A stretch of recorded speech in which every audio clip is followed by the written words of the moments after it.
ಇವತ್ತು ಆ್ಯಕ್ಚುಲಿ ನಾವು ದಾವಣಗೆರೆಯಿಂದ ನನ್ನ ಹಸ್ಬೆಂಡ್ ಮನೆಗೆ ಅಂತ ಹೋಗ್ತಾ ಇದ್ದೀವಿ. ಸೊ ಇದು ಬೆಳಗ್ಗೆನೇ ಪಾಪು ಎದ್ಬಿಟ್ಟು ಎಲ್ಲರೂ ಎದ್ದೇಳಿಸ್ತಾ ಇದ್ದ. ಅದರಲ್ಲಿ ಇವಾಗ ನನ್ನ ತಂಗಿನೂ ಕೂಡ ಬಂದ್ಬಿಟ್ಟು ಎದ್ದೇಳಿಸ್ತಾ ಇದ್ದ. ಸೊ ಇದಾದ ನಂತರ ಇವತ್ತು ಆ್ಯಕ್ಚುಲಿ ನಾವು ಮಗನಿಗೆ ಹುಡುಗಿ ಡ್ರೆಸ್ ಹಾಕ್ಬಿಟ್ಟು ಫೋಟೋಶೂಟ್ ಮಾಡೋಣ ಅಂತ ಅಂದ್ಕೊಂಡಿದ್ವಿ.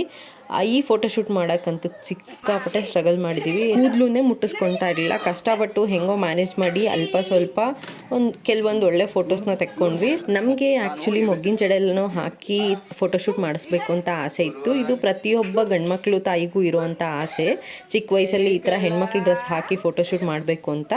ಸೊ ಅದನ್ನು ಮಾಡೋಕ್ಕೆ ಒಂದು ಜುಟ್ಟು ಹಾಕೋಕ್ಕೂ ಕೂಡ ಅವ್ನು ಬಿಡಲಿಲ್ಲ. ಇದ್ರ ಕಂಪ್ಲೀಟ್ ವಿಡಿಯೋ ಚೈತ್ರ ವ್ಲಾಗ್ಸ್ ಇನ್ ಕನ್ನಡ ನನ್ನ ಯೂಟ್ಯೂಬ್ ಚಾನಲ್ ಇದೆ. ಸೊ ಇಂಟ್ರೆಸ್ಟ್ ಇದ್ದರೆ ಚೆಕ್ ಮಾಡಿ. ಹಾಗೆ ಇದೆಲ್ಲ ಮುಗಿಸ್ಕೊಂಡು ನಾವು ಊರಿಗೆ ಹೊರಡಬೇಕಾಗಿತ್ತು. ಸೊ ನಾವು ಊರಿಗೆ ಹೊರಟ್ವಿ. ನಾನು ಯೂಶ್ವಲಿ ಟ್ರಾವೆಲ್ ಅದೆಲ್ಲ ಮಾಡುವಾಗ ಪಾಪುಗೆ ಕೆಲವೊಂದು ವರ್ಡ್ಸ್ನ ಹೇಳ್ಕೊಟ್ಟಿರ್ತೀನಿ ಅಲ್ವಾ. ಸೊ ಅದನ್ನು ಅವ್ನು ಆ್ಯಕ್ಚುಲಿ ರಿಪೀಟ್ ಮಾಡ್ತಾ ಇರ್ತಾನೆ.